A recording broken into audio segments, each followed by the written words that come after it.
Hai, apa kabar semuanya? Hari ini kita akan memenuhi janji kita untuk mengevaluasi performa pada pemeliharaan kita di umur 6 hari atau 1 minggu ini. Hari ini adalah umur ke-6 hari. Mari kita cek mengenai yang pertama bobot badan, yang kedua adalah mortalitas, yang ketiga mungkin feed intake, dan yang keempat yaitu FCR-nya. Sebelum kita ke kandang, mari kita persiapkan lindungi diri kita agar tidak terserang penyakit. Yang pertama, kita pakai pelindung kepala. Kemudian yang kedua adalah pakai masker, biar pernafasan kita tetap sehat. Mari ikuti saya.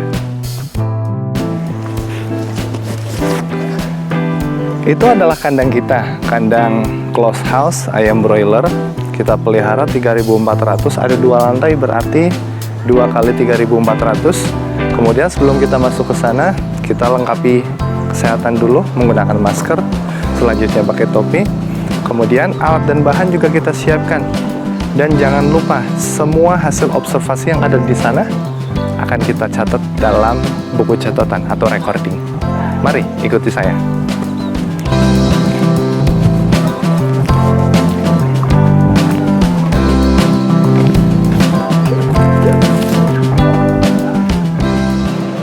Beginilah penampakan budidaya ayam broiler umur 6 hari.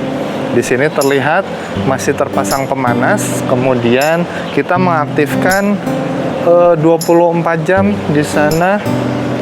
Kipas menyala terus, dan selanjutnya kita setel. Untuk cooling pad kita buka hanya beberapa, dan tirai dalam itu kita sudah buka penuh. Sebelum kita mengamati bobot badan, feed intake, FCR, dan depresi, tentunya kita akan melihat penampakan yang ada di sini mengenai tingkah laku ternak. Apakah ternak yang kita pelihara sudah makan dengan baik, kemudian bisa mengakses minum dan pakan dengan baik, kemudian apakah dia tumbuh bulu dengan baik seperti itu.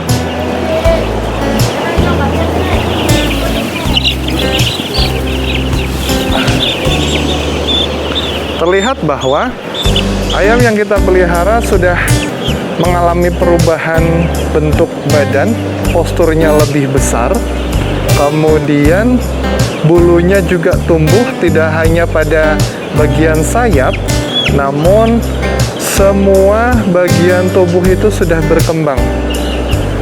Kemudian ukuran kaki juga berubah menjadi lebih besar. Kemudian nanti coba kita akan melakukan pengamatan mengenai bobot badan ayam tersebut. Berikut adalah tempat pakan yang kita gunakan. Yang pertama di sini ada baby chick. Kita manfaatkan ini untuk mendukung dari hanging feeder yang kita gunakan. Apabila ini tidak cukup, kemudian kita support menggunakan baby chick.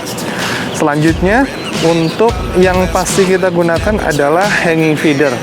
Ketika hanging feeder ini berisi pakan full, nanti kita akan sesuaikan dengan postur tubuh ayam selama periode pemeliharaan. Ketika postur tubuh ayam sudah besar, kita akan menarik tali ini menjadi lebih tinggi agar postur tubuh ayam terjaga dengan baik dan terlihat gagah.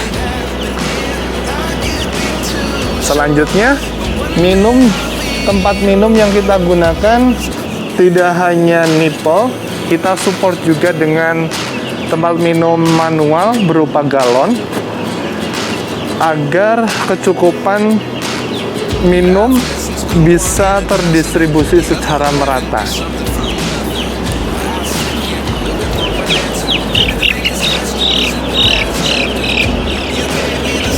Ini adalah ayam yang kita pelihara.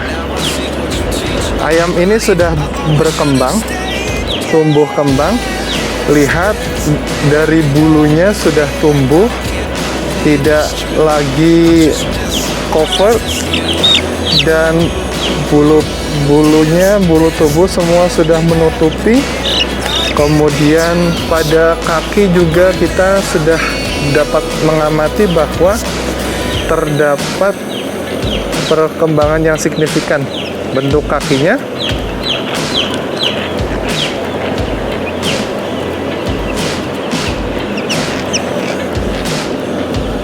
kita juga bisa mengamati bahwa di sini ada trouble dari suara ayam. Kita memanfaatkan pengamatan menggunakan metode auskultasi, pendengaran.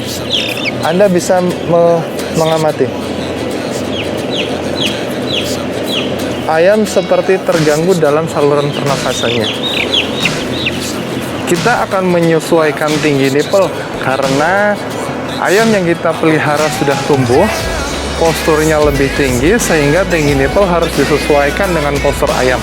Cara meninggikan nipple yaitu pada tuas ini kita akan memutar sehingga ini akan naik, posisi nipple akan naik, kemudian kita sesuaikan dengan tinggi yang kita inginkan. Dan selanjutnya, apabila sudah, kita akan melihat bahwa posisi nipple itu akan berubah. Kemudian kita amati bahwa ketinggian itu sudah sesuai dengan kebutuhan ayam yang kita pelihara atau belum. Kita akan melaksanakan penimbangan bobot badan untuk mengevaluasi apakah kinerja dari budidaya yang kita lakukan itu berhasil sesuai dengan standar atau tidak. Yang perlu kita persiapkan adalah alat timbang dan alat untuk menampung ayam tersebut. Dalam penimbangan, kita memanfaatkan dua jenis timbangan. Yang pertama adalah timbangan digital, yang kedua adalah timbangan duduk yang skalanya bisa nampak pada video berikut ini. Kemudian, kita akan melakukan penimbangan pada dua instrumen tersebut.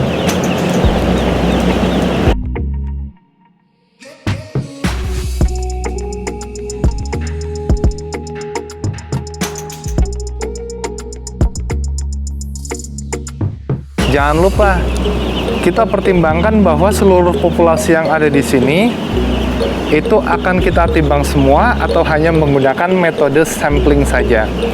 Apabila kita menggunakan sampling, tentunya kita harus mempertimbangkan pula menggunakan metode sampling apa. Untuk hari ini yang kita lakukan adalah menggunakan metode sampling random.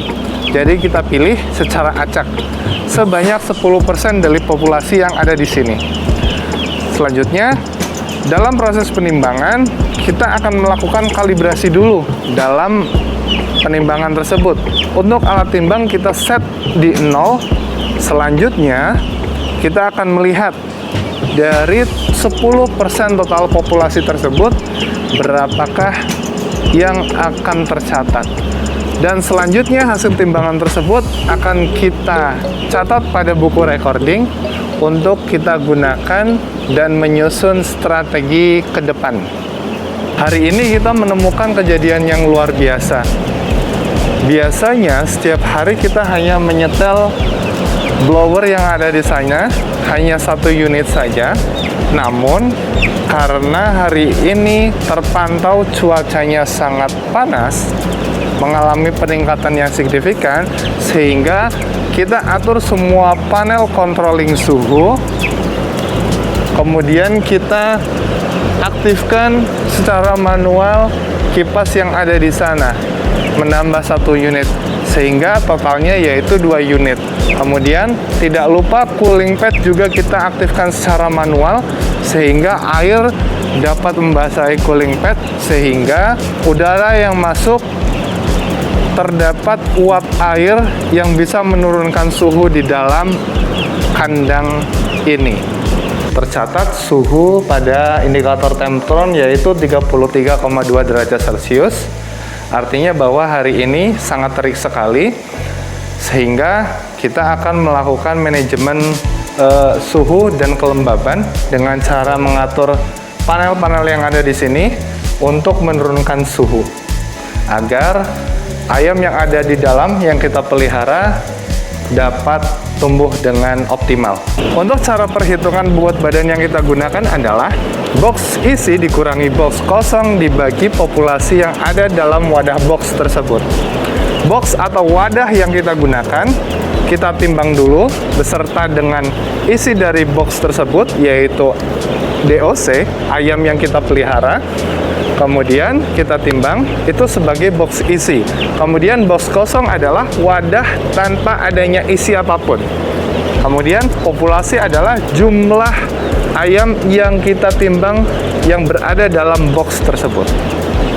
Setelah bobot badan dihitung, kemudian kita akan melakukan perbandingan antara apa yang kita amati secara real di dalam kandang dengan standar yang sudah ditetapkan oleh perusahaan. Kemudian kita tarik kesimpulan bahwa ayam yang kita pelihara itu sesuai dengan standar, sudah optimalkah dalam pemeliharaan atau kurang performanya rendah. Ketika performance rendah, kita akan menyusun strategi bagaimana harus kita lakukan untuk mengejar ketertinggalan. Untuk indikator evaluasi selanjutnya adalah tingkat kematian atau depresi atau mortalitas. Tingkat kematian adalah semua ayam yang dianggap mati dalam pemeliharaan yang kita lakukan. Langkah-langkah yang kita lakukan adalah kita akan mengamati seluruh sudut yang ada di kandang ini, kemudian kita tentukan bahwa dia itu sudah mati atau cacat atau sudah tidak layak untuk dipelihara atau kemungkinan tumbuhnya itu tidak ada sehingga kita pisahkan, kita anggap mati. Kemudian setelah sudah menemukan bahwa ayam itu dikatakan mati, kita akan mencatat dalam buku recording. Itulah yang akan kita anggap mati. Indikator selanjutnya yang kita gunakan untuk mengevaluasi performa pada hari ke-6 pemeliharaan yaitu feed intake. Feed intake adalah semua pakan yang kita berikan yang sudah termakan oleh ayam setiap harinya. Nah, pakan ini selanjutnya akan kita hitung berapa jumlah pakan per harinya, feed intake harian, dan feed intake keseluruhan dalam proses budidaya tersebut. Selanjutnya kita bandingkan hasil observasi feed intake yang kita lakukan hari ini dengan standar yang ditentukan. Apakah over atau bahkan kurang seperti itu. Kita menggunakan pendekatan rumus dalam menghitung feed intake, yaitu jumlah pakan yang kita berikan dalam proses budidaya dibandingkan dengan jumlah populasi yang saat ini masih hidup. Kita tadi sudah menghitung feed intake, selanjutnya adalah konversi pakan. Konversi pakan merujuk pada setiap pakan yang kita berikan dalam budidaya, kemudian masuk dalam pencernaan ayam, selanjutnya pakan tersebut akan dikonversi menjadi bobot badan. Konversi pakan bisa dihitung dengan cara jumlah pakan yang diberikan dibagi dengan bobot badan yang dihasilkan.